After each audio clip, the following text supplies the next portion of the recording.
Hello, my name's Anthony Huey. I'm an international keynote speaker and communications consultant, and I've delivered nearly 3,000 keynote speeches, workshops, and seminars in my career, and I've trained thousands of people just like you how to be a more dynamic presenter, whether it's with one person across the desk when you're running a meeting, delivering from PowerPoint, or you yourself are talking to 500 people at an annual meeting or sales conference. I give about 120 presentations all around the world every year, and about half the people I speak to are CEOs and presidents of companies. And a lot of the times when I walk in the room, I'm greeted by these men and women with these blank looks on their face. What do you mean, Anthony? Oh, I know how to communicate. Oh, I'm a smart man. I have a Harvard MBA, make $5 trillion a year. When I have to go into a presentation or a conversation or run a meeting or whatever, I go in there and I wing it like I always do. Well, you are going to learn from me that that is a very dangerous philosophy to have anytime that you're communicating, is to wing it. In fact, there are two things in particular that I've seen happen when people wing it. The first is called imploding. This is where in the middle of your presentation, you crumple to the ground like a little baby, start crying, and then walk out of the room. It rarely happens, but I've seen it. What more than likely happens when you wing it is you walk out of that presentation, you leave that meeting, you hang up that phone, and you say to yourself, ooh, I wish that went better. Raise your hand if you've ever walked out of a meeting and said to yourself, I wish that went better. Nearly 100% of people raise their hand. My mantra, my philosophy in life is the phrase, perception is truth. What the people perceive is what the people believe. And I argue with people about this all the time. How you communicate affects the way you are perceived by other people you interact with every day. This happens on a global standpoint. In our society today, it is the media shaping that larger perception. There was an incident that happened a couple years ago. The oil rig in the Gulf of Mexico blew up. Remember the BP rig, the Deepwater Horizon rig? It happened on a Tuesday morning. I called my wife and I said, hey, honey, we're going to have some fun tonight. We're going to watch TV news for an hour and a half and take notes. There was silence on the phone. Truly, though, that night I went home, I got my notepad out, and I turned on Fox News. And for a half an hour, I was taking notes about what Fox was talking about, the explosion. Then I flipped it over to MSNBC for half an hour, took notes, then over to CNN. At the end of that hour and a half, I looked at my notepad. I was shocked. 3 completely different news stories, and I said to myself, well, how can that be? The facts are all the same, right? The thing blew up. But see, who was Fox News talking to? The oilmen down there in Louisiana and talking about how this is going to affect supply and business type things. And who was MSNBC, the anti-Fox, talking to? The environmentalists, the Sierra Club, talking about all the ducks that are going to have oil on their head, CNN something else. So my point to you is if you watch nothing but Fox News, you will only get what? One side of the story. Same with MSNBC and so on. A little bit more about me. I'm originally from Ohio. I grew up in Dayton, Ohio. I went to The Ohio State University. About 5 years ago, we're living in Columbus, and after the 23rd straight day of below zero weather, not below freezing, below zero weather, my wife said, why are we living here? And I said, well, honey, my business is here. And she said, you're on the road every week. And I said, good point. So I said, all right, honey, if we're going to move south, we're going to go all the way. So I moved to a place called Sarasota, Florida. So I live on the west coast of Florida now.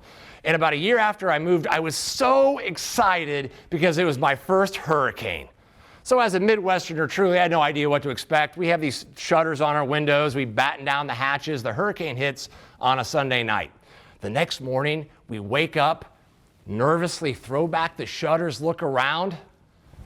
Bless the Lord, a lot of yard debris, but no damage whatsoever. So that night we're watching CNN, and Anderson Cooper is doing a live shot from a place called Bradenton, Florida, which is 5 miles from my house. And behind Anderson is this massive tree that had been completely uprooted. I guess it was a trailer that had been shredded into 1,000 pieces of metal. There were baby diapers and clothes all in the scene. Now, you're sitting in New York City, Detroit, Michigan, Sacramento, California, San Antonio, Texas, or wherever, and you're watching that. What's your perception of what happened to the west coast of Florida? Devastation, right? I looked at my wife, I said, huh? We got in the car, we drove out there. It was the only damage within 50 square miles, and Anderson Cooper found it. So in our society today, if you really think about it, it's the news media shaping that larger perception.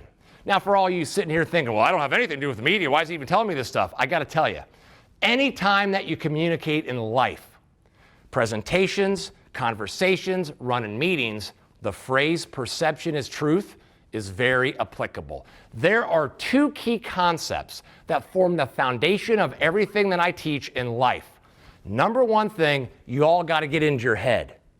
When you have a conversation with another person, when you present to people, when you run a meeting or whatever, when you walk out of that meeting, when you end that presentation, when you hang up that phone, that person or those people will only remember, will only retain 20 to 30% of what you said. If I'd call you tomorrow and say, hey, Bob, it's Anthony, and I said, hey, man, what did we talk about on that video yesterday? Studies show that you and everybody that watches me could only give me the highlights, the 20 to 30% of my little talk today.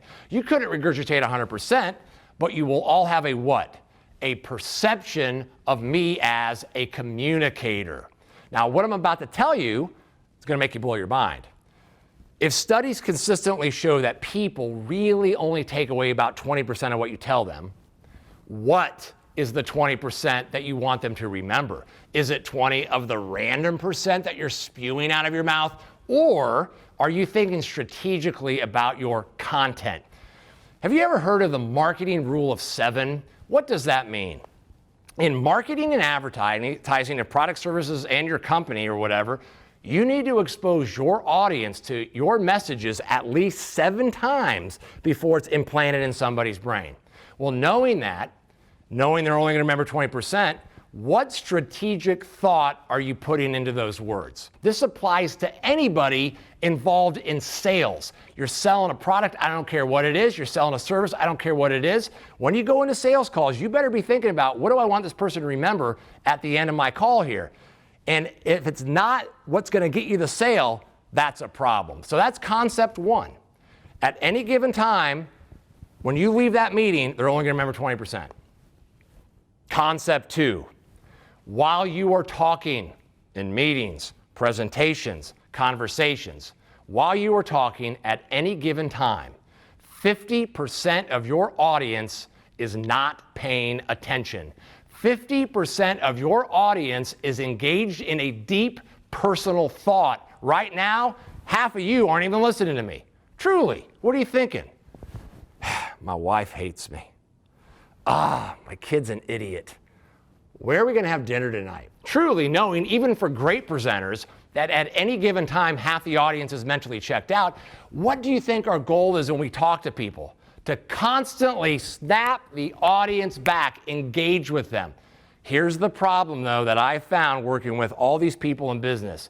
Most of the people that get up to present sound like this. Hi, my name is Bob. I'm never going to look anywhere else the entire day. I'm going to drone on in one monotonous tone. I've got 50,000 PowerPoint slides. What do you think happens when people in the audience hear something like that? Where does 50% of the audience not paying attention go? Up to 80 to 90%, right? And where does the retention of content go? Down 5 to 10%. So if you want more people to hear the words that are coming out of your mouth and more of those people to retain more of those words, you need to be what I call an interesting communicator and learn how to snap the people back. So that's what we're going to focus on. If you really think about it, in all my training, 2 things going on. What you're saying, how you're saying it. They need to be treated equally important.